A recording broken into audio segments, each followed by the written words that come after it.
Bienvenidos a Un Rudo Despertar Radio, un espacio en donde dejamos de lado las tradiciones y doctrinas de hombres para escudriñar las escrituras desde una perspectiva hebrea. Viva una experiencia que desafiará su paradigma religioso y experimente por usted mismo un rudo despertar. Shalom, estudiosos apasionados de las escrituras, estudiosos de la Torá, y bienvenidos una vez más a su programa de Un Rudo Despertar Radio del hermano Michael Root. Con ustedes, su servidor Harold Calvo, transmitiendo para toda nuestra audiencia hispanoamericana, desde el cono sur de las Américas hasta el hemisferio norte, desde el Pacífico hasta el Mediterráneo, y a todos nuestros hermanos en la diáspora, shalom, paz y gracia para ustedes. También me acompañan el día de hoy mis amigos Esbi Ben Daniel. Esbi, shalom, shalom, ¿qué tal? ¿Cómo estás? Shalom, Harold, Álvaro, todo muy bien. Un saludo muy grande a todos los hermanos y hermanas que nos están escuchando. Así es, así es. De la misma manera, para mi amigo Álvaro Martínez, un fuerte abrazo. Álvaro, ¿qué tal? ¿Cómo estás el día de hoy? Muy bien, Harold. Bendiciones a todos. Un abrazo para todos y la comunidad. Gracias por escucharnos de nuevo. Amén, amén. Muchas gracias a ti también. Bueno, como dice el hermano Álvaro, les agradecemos a toda la audiencia por sus comentarios, por sus palabras de apoyo, por sus oraciones, todo esto que nos lo hacen llegar a través de las redes de Facebook, también a través de nuestro canal de youtube.com, Un Rudo Despertar, y también a través del canal de soundcloud.com, donde estamos compartiendo los últimos programas, los programas más nuevos. También a los hermanos que nos escuchan, nos gusta siempre invitarles a que visiten nuestro sitio web, unrudodespertar.tv, donde ustedes pueden suscribirse ingresando su correo electrónico, y de esa manera ustedes van a estar recibiendo nuestro boletín informativo. El boletín está saliendo ahora 1, 2 y a veces hasta 3 veces al mes para que no se lo pierdan. Ahí en la página también van a encontrar materiales de estudio. Sepan, hermanos, que cada vez que ustedes adquieren un material del hermano Michael Root o cualquier otro material que se ofrece en la página, nos están brindando su apoyo. De manera que esto nos permite continuar llevando las buenas nuevas de la Torá. Exacto, yo quiero que la gente entienda esto y quiero hacer énfasis. Ahora, por ejemplo, Ted de la oficina en Carolina del Norte me envió un micrófono para poder hablar y me mandó unos auriculares que hacen que sea posible que nosotros podamos estar transmitiendo en mejor calidad, las conexiones de internet en la oficina. Tenemos un amigo que nos hace el sonido, entonces todas las enseñanzas que la gente adquiere para difundir la palabra y todas las donaciones nos ayudan a proclamar cubrir verdades, todos esos costos. Así es. Y bueno, hoy tenemos otro programa muy especial acerca del tema o la doctrina de salvo siempre salvo. Esta doctrina yo la he escuchado desde que estaba más jovencito, pero hoy vamos a ver ciertos pasajes bíblicos que son los pasajes que se utilizan para apoyar este tipo de pensamiento. De la misma manera vamos a estar viendo otros pasajes bíblicos que nos traen un poco más de luz, pero que contrastan o más bien que refutan este tipo de doctrina o este tipo de pensamiento. Primero que nada, sí. Álvaro o Harold, cuando ustedes escucharon esto, salvo siempre salvo, ¿en qué contexto lo escucharon? O sea, ¿es algo que dice el pastor o que se cree que la familia lo enseña? ¿Cómo escucharon eso? Bueno, voy a tal vez externar aquí mi opinión de primero. Yo tuve la oportunidad de vivir en Estados Unidos un año como estudiante, pero fui a una escuela cristiana donde mis compañeros tenía compañeros de diferentes denominaciones. Entonces, les comento, habían compañeros que eran metodistas, otros que eran de Asambleas de Dios, otros que eran, qué sé yo, había unos que eran calvinistas, que es el punto a donde quiero llegar.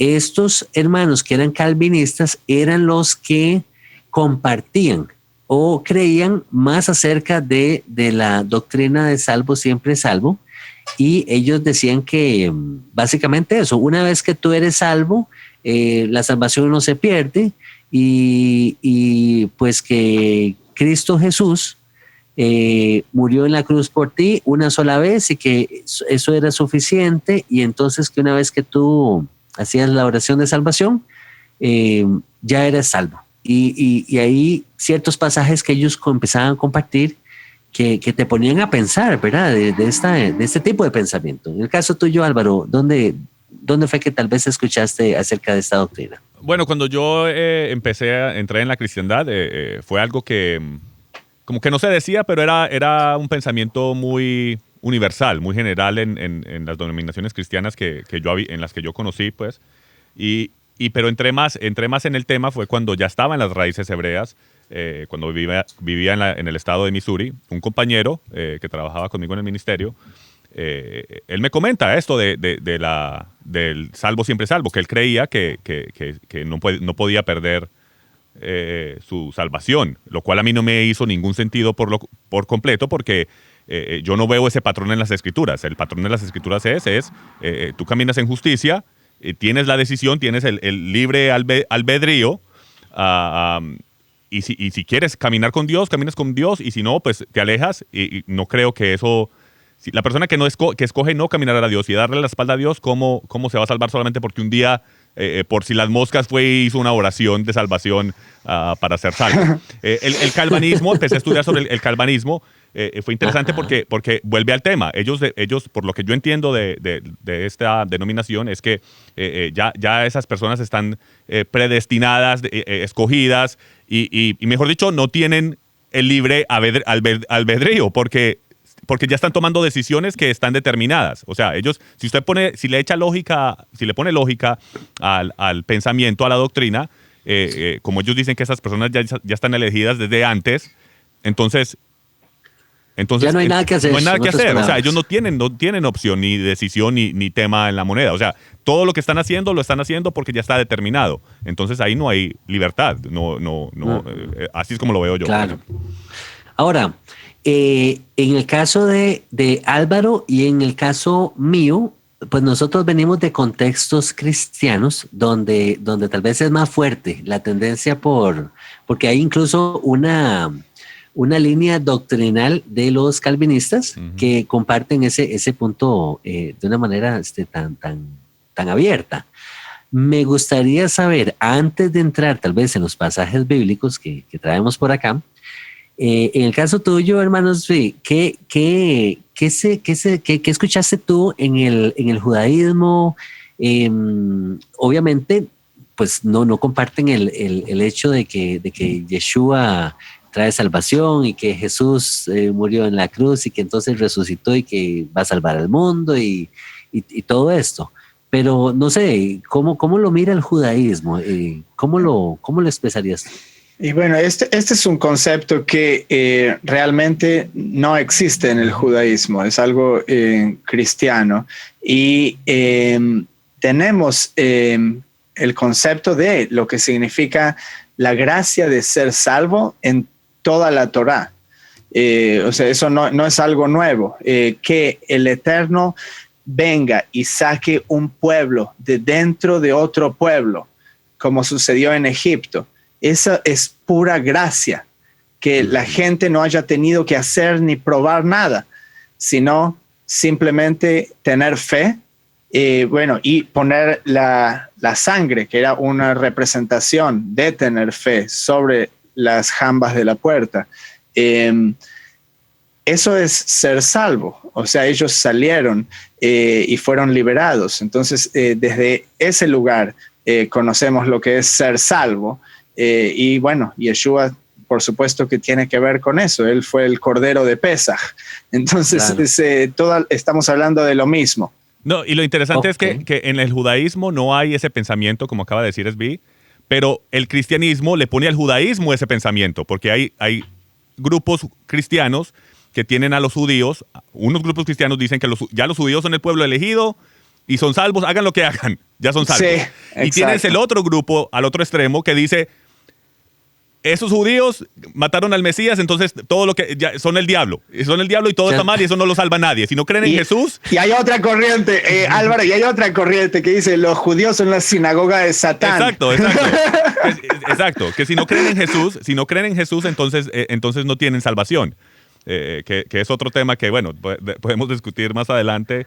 Que yo tengo mi pensamiento en eso, pero no quiero tomar el tiempo entero del programa. Claro, no te entiendo. Pero interesante, porque dices tú, Esbi, que en el judaísmo, conocen la historia de Pesaj, conocen cómo el Altísimo les sacó de esclavitud de Egipto.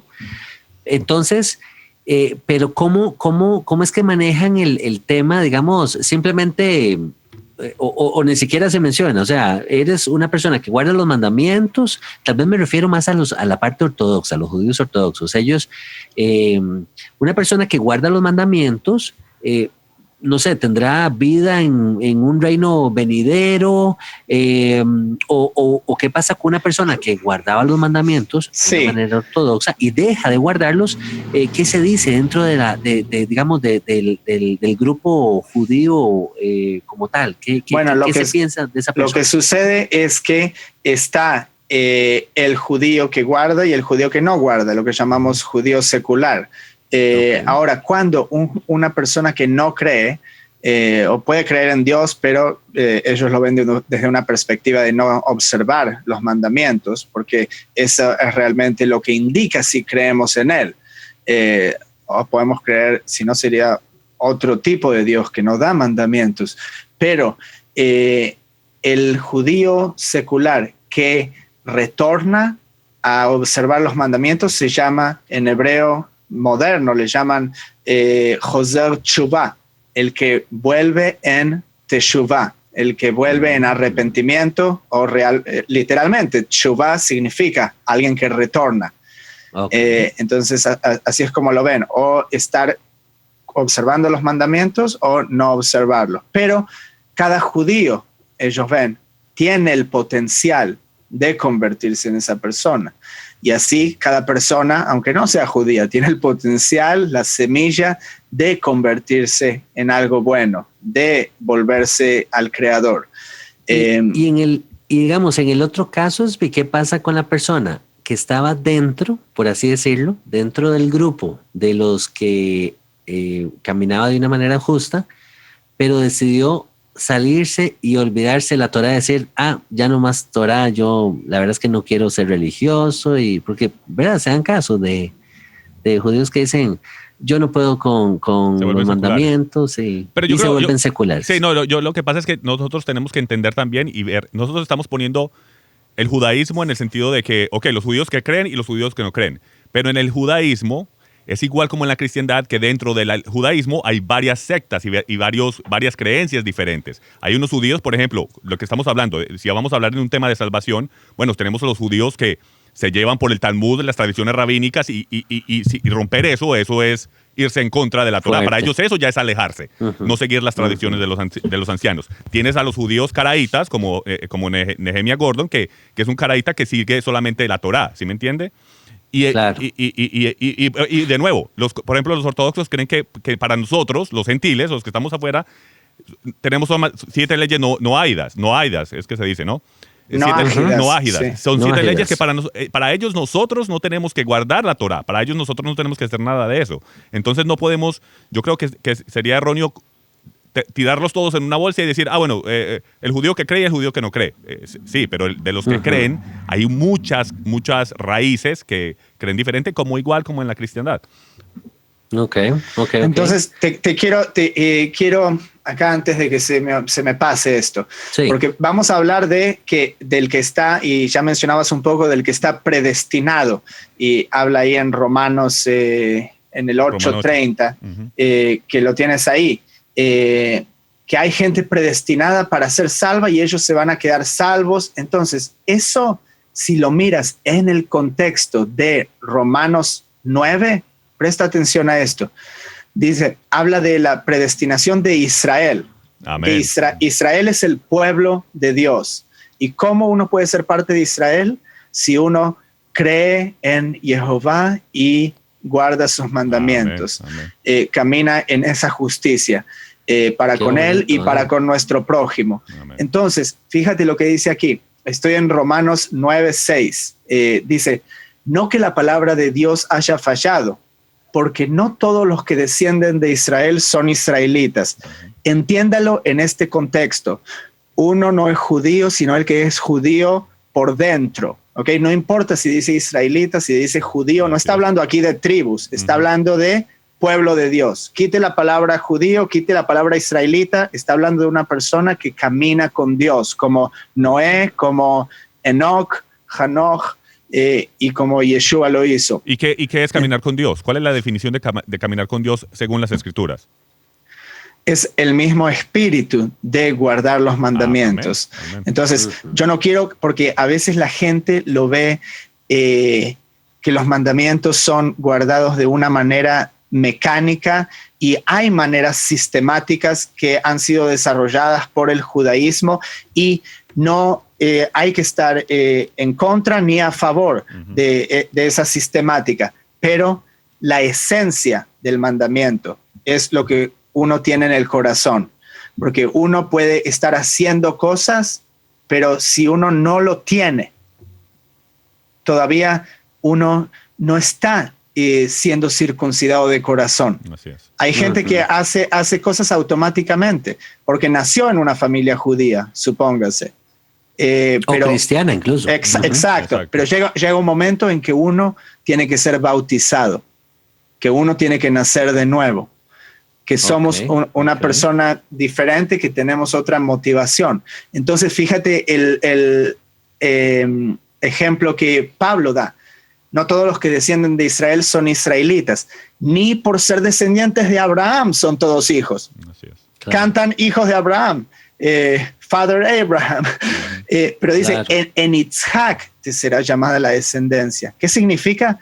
Hay dos hijos, uno es el hijo de la promesa, el otro no. Nosotros tenemos esas dos inclinaciones. Hablábamos en el último programa de ser descendiente de Amalek o ser parte del pueblo de Israel.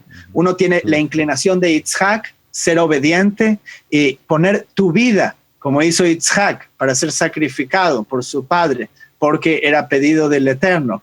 Esa es una, y el otro es ser descendiente de Ismael. Así es. Qué bonito que lo traes en contexto, Zvi, porque hay un pasaje aquí que yo digo que es uno de los pasajes que se utiliza o que utiliza esta doctrina de salvo siempre salvo como un baluarte para ellos. Se los voy a citar. Dice, eso está en Romanos 8:30. Dice así, y a los que predestinó, a estos también llamó, y a los que llamó, a estos también justificó, y a los que justificó, a estos también glorificó. Entonces, me gustó tal vez la perspectiva que tú traes, refiriéndose Pablo al pueblo de Israel como tal, que Jehová de entre todos los pueblos decide escoger al pueblo de Israel para darle su Torá, para darle sus mandamientos, para que luego ellos puedan llevar esta luz de la Torá al resto de las naciones. Así es. Y que él así lo predestinó en su corazón. Pero también hablábamos en el programa anterior de cómo los que no guardaban sus mandamientos, cuántas veces o cuántos ejemplos vemos en la misma Torá de cómo Jehová le dice a Moisés, no, mira, aquel, pues lamentablemente vamos a tener que cortarlo del pueblo. Se me viene el ejemplo del del hombre que estaba recogiendo, creo que era leña, en medio de Shabbat. Exacto. Y entonces mandaron a consultar a Moisés y le dijeron, Moisés mandó a consultar al Todopoderoso, Jehová le dijo, no, mátelo. Entonces, ahora, a este sujeto que mataron, la pregunta es, ¿estaba o no estaba predestinado? Es que interesante, porque yo pensaría que en el corazón de Jehová, claro, estaba predestinado a que fuera un instrumento de luz para el resto de las naciones, como lo es Israel. Pero él tomó la decisión de hacer lo que él quiso. Exacto, se decidió salir del camino. Exacto. Y no solo eso. Discúlpame, Harold. Y no solo eso, sí, que se salió, se desvió. No, es que en ese mandamiento, o sea, el mandamiento se acaba de dar, de guardar el Shabbat, y este hombre, usted ve el contexto, este hombre se fue en contra directa, en la cara del Señor, dijo, yo voy a hacer lo que me da la gana, y se fue a recoger. O sea, no es que porque se fue a coger leña hoy en día, o digamos 50 años atrás, que alguien fue a recoger leña en el Shabbat porque se estaba muriendo de frío. El Señor no va a matarlo inmediatamente, pero porque a este hombre sí, porque este hombre se acaba de dar esto y él delante del pueblo, delante de todo el mundo dijo, no, yo voy a hacer lo que me da la gana y me voy a recoger leña. Entonces el Señor dijo, no, hay que matarlo porque se fue en contra directa de Dios. Ajá. O sea, esto se acababa de establecer. Que por eso me gusta muchísimo verlo a través de la misma escritura, nos ayuda a aclarar este mismo tema. Vean este otro pasaje. Este pasaje está en Juan 10, 27 al 29. Dice así, que es otro de los pasajes que utiliza esta doctrina de salvo siempre salvo. Dice así, mis ovejas oyen mi voz y yo las conozco y me siguen. Y yo les doy vida eterna y no perecerán jamás, ni nadie las arrebatará de mi mano. Mi Padre que me las dio es mayor que todos y nadie las puede arrebatar de la mano de mi Padre. Uh-huh. Nuevamente, yo creo esta palabra. Yo creo que Él vino a darnos vida eterna. Yo creo que en Él no vamos a perecer jamás. Yo creo que no podemos ser arrebatados de la mano del Altísimo.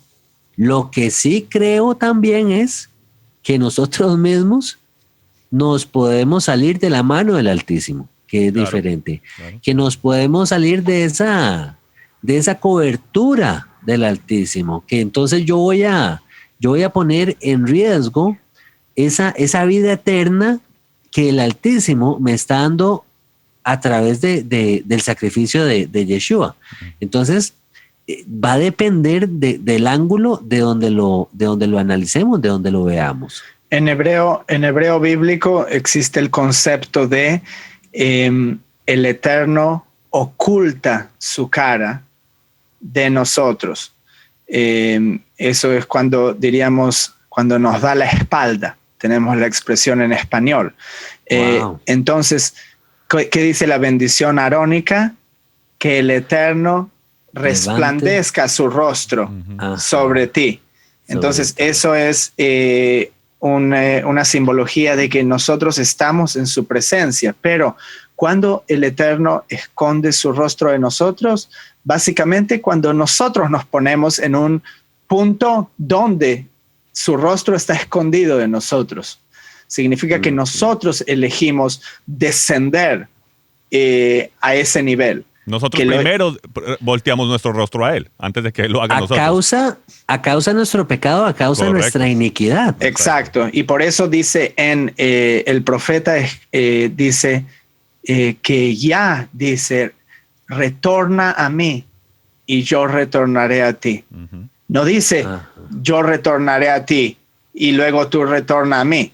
Significa que la persona tiene que tomar esa decisión de voltear su rostro y buscar a Jehová con todo su corazón antes de que Él retorne a nosotros. Uh-huh. Dice también el Salmo, ahora que dijiste esa expresión, creo que David, cuando él peca, que toma a Betsabé de una manera muy ilegal, bien. Le dice no, esconde tu rostro de mis pecados y borra todas mis maldades. Y creo que por otro lado, él le dice, no escondas de mí tu rostro. Sí, ¿verdad? sí, eso él lo usa mucho. Entonces, me llega al corazón esa palabra, como somos nosotros los que decidimos más bien alejarnos. El deseo del Altísimo más bien es acercarnos, es acercarse a nosotros. Él quiere tener esa intimidad con su pueblo, pero somos nosotros más bien los que nos echamos para atrás. No sé. Mira este otro pasaje que también se puede prestar para confusión, que también lo encontré aquí como otra base que utilizan los que comparten esta doctrina de salvo siempre salvo. Dice, en él también vosotros, habiendo oído la palabra de verdad, el evangelio de vuestra salvación, y habiendo creído en él, fuisteis sellados con el Espíritu Santo de la promesa, que es las arras de nuestra herencia hasta la redención de la posesión adquirida para alabanza de su gloria. Entonces, viéndolo desde esta perspectiva, ellos dicen que ya obtuvimos el evangelio de vuestra salvación y que fuimos sellados con el Espíritu Santo. Entonces, que ya ese sello del Ruach HaKodesh permanece en nosotros de manera eterna. Bueno, permanece en nosotros de manera eterna nuevamente, si nosotros permanecemos en Él y si su palabra permanece en nosotros. Porque yo considero que el Altísimo no creó robots. Pues si hubiera creado robots sin voluntad propia, o me van a decir ustedes que no tenemos acaso nosotros la oportunidad de pecar cuando nosotros así lo deseamos. Así es. Por eso fue que el reino del norte de Israel fue disperso. Fue por la desobediencia del pueblo, el Señor los tuvo que divorciar y los regó por todas las cuatro esquinas del mundo. O sea, fue por su desobediencia. No es que el Señor quería hacer eso, digámoslo así. Porque Israel era llamado a hacer esa luz. Ellos no, lo lógico o lo que él quería, la imagen principal era que ellos fueran una luz todos juntos, las 12 tribus juntas, y fueran una luz al mundo. Pero como no quisieron, y con su pecado, el Señor tuvo que esparcirlos, dispersarlos por todo el mundo y a la misma vez pues siendo sembrados también porque iban a ser una luz en el futuro. Pero esta, por ejemplo, yo quiero volver al Romanos 8 de esto de la predestinación. Sí. Porque es interesante porque sabemos que el pueblo que él predestinó fue a Israel, ¿ok? Y no estoy hablando de... La gente tiene que entender que no estamos hablando...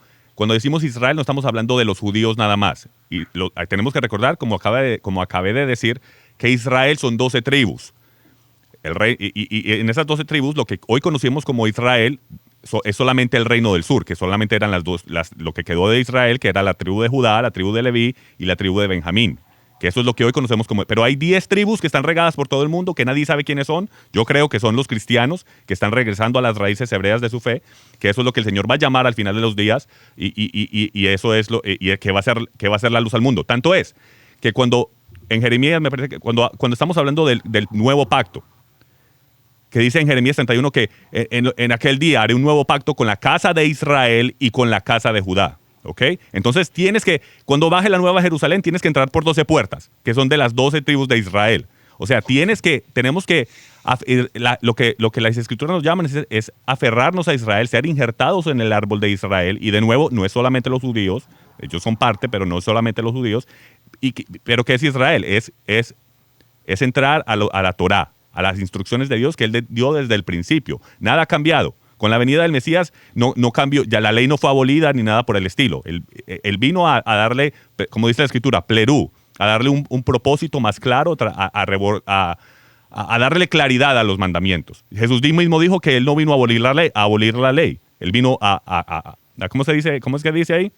A cumplirla. A cumplirla, que es la palabra plerú, pero significa a darle más entendimiento. A completarla. Entonces esto no es, y es de nuevo, es todo, y no es solamente los judíos y los que sean de sangre de judía que no saben todavía quiénes son, pero van a saber más adelante. No, también es todo aquel, porque Israel fue llamado a ser la luz, todo aquel que se aferre a ellos, que se aferre a Israel, a guardar sus mandamientos, a guardar su Torah, serán salvos en el futuro. Nadie está salvo ahora mismo. Nadie está salvo ahora mismo, que no vamos a hacer una oración de salvación y ya somos salvos. No, sabemos que cuando la persona muere, va a dormir, a descansar hasta el día del juicio. Si alguien muere ahora mismo y se va para el cielo inmediatamente o para el infierno, pues entonces ¿para qué va a haber un juicio al final de los días? Claramente eso no es así. A través de las escrituras vemos que David, Pablo, todo el mundo está durmiendo hasta ese punto de la resurrección, digamos. Exacto. Pero ahora mismo no hay nadie salvo. No hay nadie salvo. Por eso dice Pablo que sigan su salvación con temblor y con temor. Porque no sabemos. La salvación es individual. Nadie puede determinar si una persona es salva. Yo no puedo determinar si tú, Harold, es salvo. Yo no puedo determinar si Esbi es salvo. Yo no puedo ni determinar si yo soy salvo. Por eso yo tengo que determinar mi salvación. Álvaro, ¿te das cuenta de que con esa postura te vas a meter en problemas en la iglesia cuando vayas y le digas, no podemos decir que nadie es salvo? No, exacto, pero esta es la cosa. A mí no me interesa meterme en lo que la iglesia piense. A mí lo que me interesa es lo que el Padre piense. Por eso yo camino mi salvación con temor y con temblor, pero trato de caminar lo mejor posible, porque cuando yo me pare delante del Rey, me voy a parar yo solo, no me voy a parar con el pastor, ni con el curita, ni con nadie. Y así va a ser para todos, para toda persona. Es que Esbi, lo que entiendo yo de lo que el hermano Álvaro nos comparte es, por ejemplo, vean este pasaje de Juan 3:16, muy famoso. Porque de tal manera amó Elohim al mundo, que ha dado a su Hijo unigénito, Yeshua, para que todo aquel que en él crea no se pierda, mas tenga vida eterna. O sea, está claro, es evidente por el registro bíblico que el Altísimo, el deseo del Padre es que nadie se pierda. El deseo del Padre es que todos seamos salvos. Aquí el tema es que mientras estemos en vida, que mientras caminemos en esta tierra con nuestra voluntad, o sea, tomando nosotros decisiones, dependiendo de esas decisiones, entonces cuando muramos, si es que nos toca morir, y lleguemos a estar delante del Padre el día del juicio. Perdón, tú dices si nos toca morir en el sentido de que tal vez todavía estamos vivos cuando venga el Mesías, ¿cierto? Sí, antes de que venga el Mesías. Si nos tocara morir antes de que venga el Mesías y entonces tengamos que dar cuentas cuando se den la resurrección. Porque si morimos ahora, o sea, no se determina si vamos para el cielo o para el infierno. Vamos a dormir. No, por supuesto que no. Con nuestros padres, como dicen las escrituras, exacto. Exacto, dormimos y cuando seamos resucitados, ya sea que estemos en Yeshua o que no estemos en Yeshua, entonces ahí es que nos vamos a dar cuenta si fuimos salvos o no fuimos salvos. La fe que nosotros tenemos es que si caminamos, ahora que Yeshua vino, hizo algo, él volvió a abrir el canal, o más bien volvió a unirnos con el Padre, nos dio ese puente, ¿ok? Yeshua vino a unir ese puente que se había caído entre el Padre y el hombre. Está en nosotros determinar si nosotros queremos vivir una vida justa, guardando sus mandamientos en obediencia, y entonces poder tener esa salvación que tú mencionas, Álvaro, después de ser resucitados. No, y mire, les confirmo lo que estoy diciendo, porque mire cómo nos lo dice Mateo 7:21. Los que conocemos ese versículo que dice que no todo aquel que me dice maestro, entrará en el reino de los cielos, sino aquel que hace la voluntad de mi Padre que está en el cielo. Muchos me dirán en aquel día, Maestro, nosotros profetizamos en tu nombre expulsamos demonios, y en tu nombre hicimos muchas obras poderosas. Entonces les declaré, nunca os conocí, apartaos de mí, hacedores de iniquidad. Miren lo miedoso que es esto. Esta palabra a mí me da miedo, porque dice que ellos profetizaron en su nombre. Ellos expulsaron demonios, demonios, resucitaron a los muertos. O sea, yo no he hecho nada de eso. Y a esta gente en ese día les va a decir, apartaos de mí, hacedores de iniquidad. Y hay muchas versiones que lo dicen diferente, hacedores de maldad y todo esto. Pero lo interesante es, ¿qué significa hacedores de maldad? ¿Cuál es la palabra griega ahí? La palabra griega ahí, cuando hacedores de maldad o hacedores de iniquidad, es anomia. ¿Cuál es la definición de anomia? Sin Uno que no... ley. Ajá, sin ley. Sin Torah. Correcto. Llevemos eso a su definición lógica, sin Torah. A ustedes que caminaron sin Torah, apartados de mí, no os conozco. Eso da miedo. Mira esto, mira, eso que estás hablando es clave. Dice, o más bien, estas personas que comparten este pensamiento de salvo siempre salvo, tal vez se estarían preguntando, bueno, ¿qué pasa entonces con las personas que caminaron en rectitud, que guardaron sus mandamientos, que incluso que Yeshua era el salvador de su corazón y de su vida y todo esto? Mira este pasaje en Mateo 10:22, tal vez para ya dirigirnos a los pasajes que nos dan luz a que tenemos que mantenernos firmes. Dice así, Mateo 10:22, y seréis aborrecidos de todos por causa de mi nombre, mas el que persevere hasta el fin, este será salvo. Entonces, yo lo que pregunto aquí es, ¿qué pasa con el que no persevere hasta el fin? ¿Me entiendes? O sea, esta gente que conoció su nombre, conoció de sus mandamientos, guardaron sus mandamientos, posiblemente caminaron en justicia, pero debido a las circunstancias del mundo, no perseveraron hasta el fin, sino que se volvieron de los buenos caminos. Y ¿Qué pasará con esta gente? Estas son las mismas personas que la parábola de la semilla que cae al lado del camino. Amén. Y vemos cómo hay solo un tipo de semilla, que es la que produce fruto. Entonces, a todos nos puede pasar. Pensamos que somos buenos y algo está brotando, pero no nos damos cuenta que estábamos en un lugar rocoso. y las raíces no van profundas, entonces no va a haber fruto. Y a veces uno no sabe y vienen ahí las preocupaciones, las espinas y los problemas del mundo y uno no sabe cómo va a reaccionar. Entonces eso nos puede ahogar y perdemos la fe. Exactamente. Mira lo que dice este otro pasaje. Dice que va, digo, muy de la línea con el que leí anteriormente. Dice, por haberse multiplicado la maldad, el amor de muchos se enfriará, mas el que persevere hasta el fin, este será salvo. Este es Yeshua hablando en Mateo 24. Entonces, él dice el amor de muchos, o sea, amaron al Señor, amaron al Altísimo, amaron sus mandamientos, guardaron su palabra nuevamente. Pero por haberse multiplicado la maldad, probablemente pervirtieron su camino y entonces se desviaron de la buena senda. Y la maldad que se multiplica a nivel mundial. O sea, hay maldad, hay cosas negativas que nos son vendidas en la televisión, en la radio, por todos los medios de información. Y esa maldad misma, porque nosotros estamos concentrados en cómo los gobiernos del mundo conspiran para matarnos, entonces nuestro amor al final se termina enfriando porque estamos con mucho odio y resentimiento por cosas que suceden. Mira este otro pasaje y estas son palabras también de Yeshua. Dice en Lucas 9:62. Y Yeshua le dijo, ninguno que poniendo su mano en el arado mira hacia atrás es apto para el reino de Dios.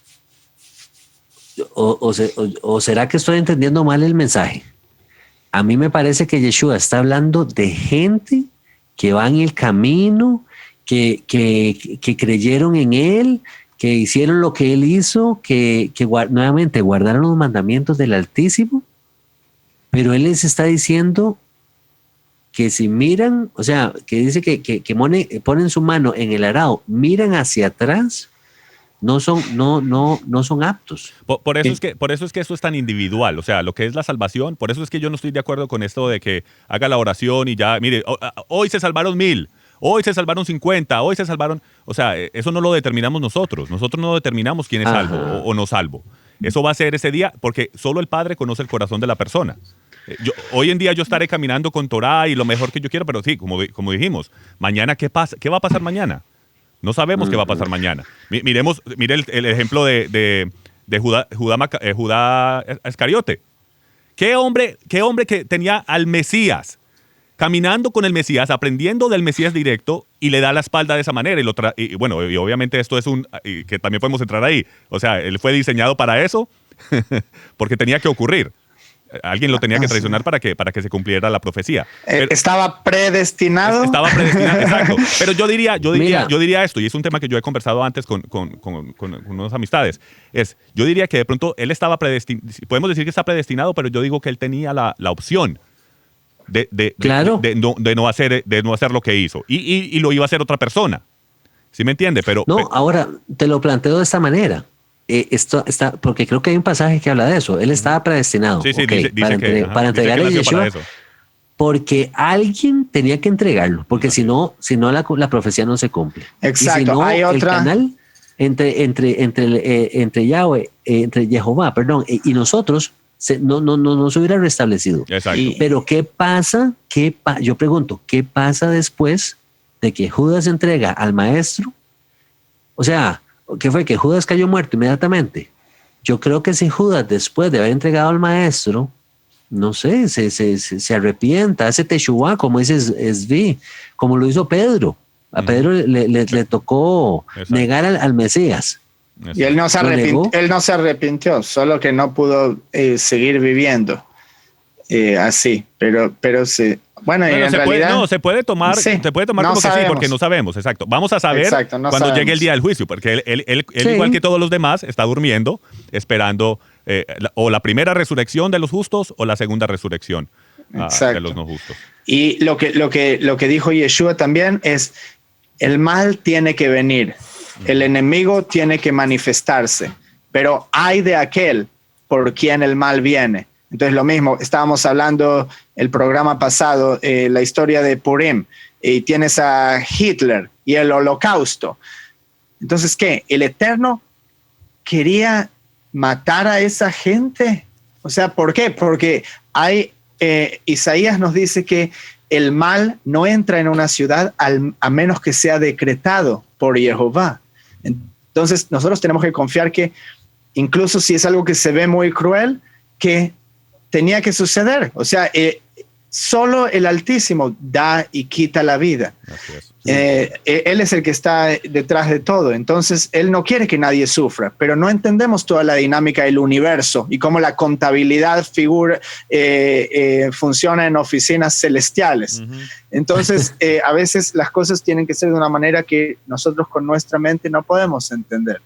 Pero quiero que pongan atención también a otra cosa, en el último verso del arado. Ninguno que pone su mano en el arado y mira hacia atrás. ¿Qué es el arado? El arado representa a un trabajo. Eso es trabajo en el campo, eso es trabajo duro. No es algo que uno decide que va a hacer y luego se queda sentado ahí. Uno pone mano en el arado y después dice, bueno, ¿sabes qué? Esto era demasiado trabajo. No pensé que iba a tener que hacer 10 hectáreas.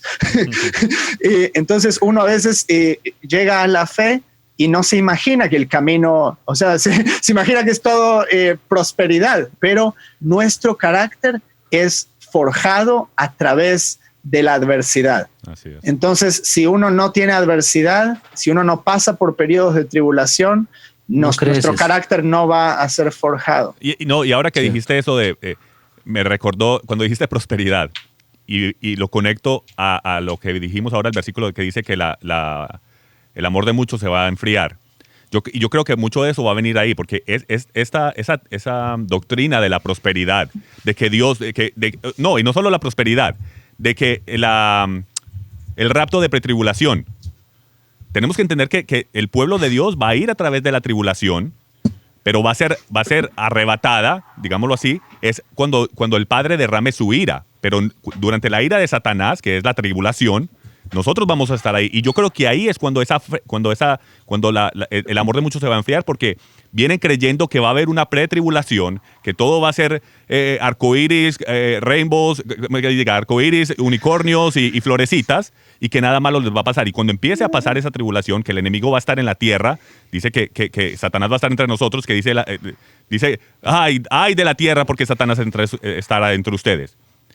En ese momento, cuando todo eso empieza a suceder, toda esa gente le va a dar la espalda. Yo creo que la gente le va a dar la espalda al Señor porque ellos estaban esperando ser arrebatados. Sí. Digámoslo así. Y Álvaro, me encanta que traigas este tema porque esto me remite a lo que Pablo dijo en la segunda de Tesalonicenses 2:2. Capítulo 2, versículo 2, dice, no os dejéis mover fácilmente de vuestro modo de pensar, o sea, diríamos de nuestra fe, ni os conturbéis, ni por espíritu, ni por palabra, ni por carta como si fuera nuestra, en el sentido de que el día del Señor está cerca. Nadie os engañe en ninguna manera, versículo 3, porque no vendrá sin que antes venga la apostasía y se manifieste el hombre de pecado, el hijo de perdición. Entonces, esta apostasía se refiere a gente que cree y luego deja de creer, va en contra de esa fe. Entonces, esa es la apostasía. Mira lo que dice estos pasajes. Estos pasajes para mí son claves y son muy fuertes y me ponen a pensar. O sea, me vuelven a ponerme otra vez de vuelta en el buen camino, si me he desviado, de hacer teshuvá, ponerme en orden con el Altísimo. Dice así, apartándose, eso está en Ezequiel, dice, apartándose el justo de su justicia y haciendo iniquidad, él morirá por ello. Por la iniquidad que hizo, morirá. Óigame, hermano, estamos hablando del justo. O sea, con lo que cuesta encontrar un justo, y lo hemos hablado en programas anteriores. Luego, mira lo que dice el pasaje 33:18 de Ezequiel. Cuando el justo se apartare de su justicia e hiciere iniquidad, morirá por ello. Entonces, nadie está exento. Como dice Álvaro, esto va a ser hasta el final. A nosotros lo que nos corresponde es correr la carrera, como dice Pablo. Permanecer fieles hasta el final. Mira lo que dice Éxodo 32:31. Y Harold, antes de que te vayas ahí, en ese mismo, si no estoy mal, también dice, y esta es la esperanza y la fe, también dice que el que comete, el pecador, mejor dicho, que se vuelva de sus caminos y empiece a caminar con su Dios, entonces ese se salvará. ¿Sí me entiendes? Porque, o sea, también ahí está la esperanza del que se aparta, pero vuelve al Creador. La misma, vemos la parábola del hijo pródigo. Él se aleja, ¿cierto? Se va por completo, se aleja. Primero que todo porque él estaba dentro del núcleo, del círculo de Dios. Se aleja, hace lo que le da la gana, pero después se reconoce su pecado, se arrepiente y regrese. ¿Y qué hace el Padre? Lo recibe. Lo mismo pasa, que es lo mismo que pasa con nosotros. El reino del norte de Israel. Nos alejamos de nuestro Padre, nos dispersa, nos riega por las cuatro esquinas del mundo, pero si volvemos a Él, si clamamos su nombre, Él nos deja regresar a Él. Entonces siempre está la esperanza. Sí, claro, esa es nuestra esperanza, de que podemos volvernos a Él. Mira lo que dice este pasaje de Éxodo. Dice, entonces volvió Moisés a Jehová y dijo, te ruego pues, este pueblo ha cometido un gran pecado porque se hicieron dioses de oro. El pueblo que dijimos que era predestinado, ¿verdad? Que perdones ahora su pecado, y si no, ráeme ahora de tu libro que has escrito. Y Jehová respondió a Moisés, al que pecare contra mí, a este raeré yo de mi libro. Qué bueno. Y en Apocalipsis se nos habla de un libro, que nuestros nombres estén escritos en ese libro y que nuestros nombres no sean borrados de ese libro. Sea esa nuestra oración y sea nuestro caminar de una manera justa. Yo quiero traer en este punto la imagen de cómo fue la historia de los hijos de Israel que fueron salvos. Hablábamos al comienzo de la visión judía un poco y de la historia de la Torá. Piense que todo primogénito de Israel fue salvo. Todo el pueblo fue liberado de la esclavitud y salieron. Todos salieron y todos fueron libres. Esa es la oportunidad que nos fue dada a todos. Ahora dígame, ¿cuántos de esos todos entraron a la tierra de Canaán, a la tierra de la promesa? 2 de 600,000 hombres. 2 vieron el cumplimiento de la promesa. ¿Cuántos fueron salvos de Egipto? 600,000. Ese es más o menos el porcentaje de todos los creyentes que en realidad van a ser salvos. Porque no depende de lo que uno diga no depende de lo que uno diga. Y muchos se rebelaron contra el Altísimo en el desierto y muchos erigieron el becerro de oro. Y fíjese cómo también luego de un tiempo de caminar con el Eterno dijo, yo te salvé. Ahora yo soy tu Dios y estos son mis mandamientos. ¿Vas a seguirlos? Y el pueblo de Israel dijo, todo lo que el Eterno diga, le dijo a Moisés, todo lo que el Eterno diga, haremos y escucharemos. Naaseh venishma. Y ahí entraron en pacto, y nosotros entramos en pacto con el Eterno cuando decidimos cuidar sus mandamientos, pero ese pacto no es garantizado de entrar a la tierra, porque en el momento que lo abandonamos, vamos a ser cortados. Así es. El mismo Moisés no pudo entrar a la tierra prometida. Y ahí entra. Mira bueno, lo que dice. Perdón. Álvaro, iba a leer ese pasaje que fue el que les hice referencia ahora acerca del libro de la vida. Dice Apocalipsis: el que venciere será vestido de vestiduras blancas, y no borraré su nombre del libro de la vida, y confesaré su nombre delante de mi Padre y delante de sus ángeles. Wow. Aleluya. Amén. Pero me indica, yo tengo aquí una señal de que el nombre puede ser borrado, como lo leímos en el Éxodo. Así es. A través del Entonces, pecado. Mucho cuidado con eso. Y mira lo que sigue diciendo aquí en Apocalipsis 3. Dice, he aquí el amén, el testigo fiel y verdadero, el principio de la creación de Dios, dice esto. Yo conozco tus obras, que ni eres frío ni caliente. Ojalá fueses frío o caliente, pero por cuanto eres tibio, te vomitaré de mi boca. O sea, ¿qué más evidencia que si nosotros no tomamos un lugar, de un camino, o si estamos en ese baile de que hoy sí, mañana no, hoy sí, mañana no, ahí está la respuesta. Apocalipsis nos está dando una luz increíble acá. Y si imagínense esto, si el Altísimo los vomitará de la boca, significa que estuvieron adentro del estómago del Altísimo, por así decirlo, ¿o no? Sí. Porque para poder vomitar algo, usted tuvo que habérselo comido primero. Ahí te estás poniendo bien técnico. No quería ser tan descriptivo, pero bueno, y siguiendo, porque siguen los pasajes bíblicos, hermanos, dice, al que venciere, le daré que se siente conmigo en mi trono, así como yo he vencido y me he sentado con mi Padre en su trono. Eso es Apocalipsis 3:21. Uh-huh. Y al final de Apocalipsis dice así: el que es injusto sea injusto todavía, y el que es inmundo sea inmundo todavía, y el que es justo practique la justicia todavía, y el que es santo santifíquese todavía. Entonces esto no es como decía Álvaro, que llegamos, hacemos la oración de salvación y entonces hay que salvada, ya ahora despreocuparme. No. Continúe santificándose, continúe viviendo una vida apartada para el Altísimo. Practicando la justicia, que es guardar sus mandamientos. Practicando la justicia. No como el resto de las naciones, como decía Jehová. No, ustedes no van a vivir como el resto de las naciones. Y es claro, o sea, de nuevo, practicar la justicia, que es obviamente guardar sus mandamientos, que es lo que vemos a través de todas las escrituras. Ahora, ¿qué es pecado? Y yo quiero mostrarle a la gente que la definición desde el Nuevo Testamento les voy a mostrar la definición de qué es pecado. Y podemos ir a Primera de Juan 3:4, donde dice lo siguiente. Esta es la definición de pecado según Juan. Todo el que comete pecado también infringe la ley, la Torá, pues el pecado es infracción de la Torá. Eso es pecado. En el libro de Apocalipsis, ¿qué dice? Que la bestia, cuando empieza todo el caos, que la bestia se va en contra de ¿quiénes?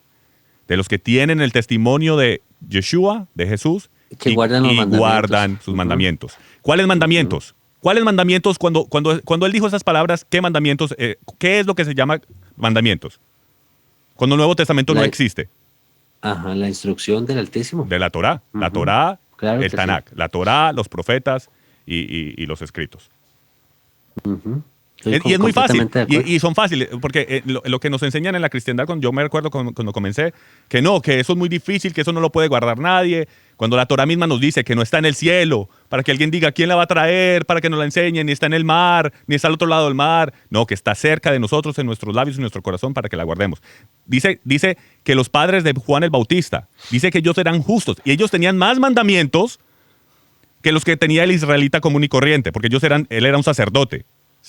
Zacarías, el papá de Juan el Bautista, era un sacerdote que tenía muchos mandamientos que tenía que cumplir, porque no hay que cumplir todos los mandamientos en la Torá.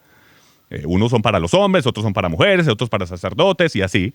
Y dice que ellos eran justos, que eran perfectos en guardar los mandamientos de Dios. Entonces, eso me muestra que no son difíciles. Yeshua, ¿qué dijo?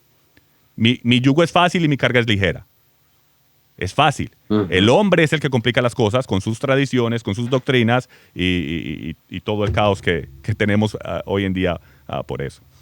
Pero es fácil. Solo caminar según las escrituras de nuestro Padre, según su palabra, y con temor y con temblor, porque cuando llegue el día, ahí nos vamos a dar cuenta. Así es. Bueno, hermanos, me parece que hemos visto ambas partes, tanto la parte de la doctrina de salvo siempre salvo, como la parte que refuta los pasajes bíblicos que encontramos, que nos dan esa luz de ese llamado de atención a caminar en regla, a caminar por el camino derecho, a caminar en justicia, guardando sus mandamientos, teniendo cuidado de esta salvación tan grande, dice el libro de Hebreos. 2 pasajes más les comparto para ir cerrando. Dice 2 de Pedro, capítulo 2, 21-22. Porque mejor les hubiera sido no haber conocido el camino de la justicia, que después de haberlo conocido, volverse atrás del santo mandamiento que les fue dado. O sea, Pedro está hablando aquí de gente que conoció ese tesoro precioso de los mandamientos del Padre. Y luego el otro pasaje, y ya para ir cerrando, dice, estas son palabras de Yeshua en el Evangelio de Lucas, capítulo 21, versículo 36. Velad pues en todo tiempo, orando que seáis tenidos por dignos de escapar de todas estas cosas que vendrán y de estar en pie delante del Hijo del Hombre.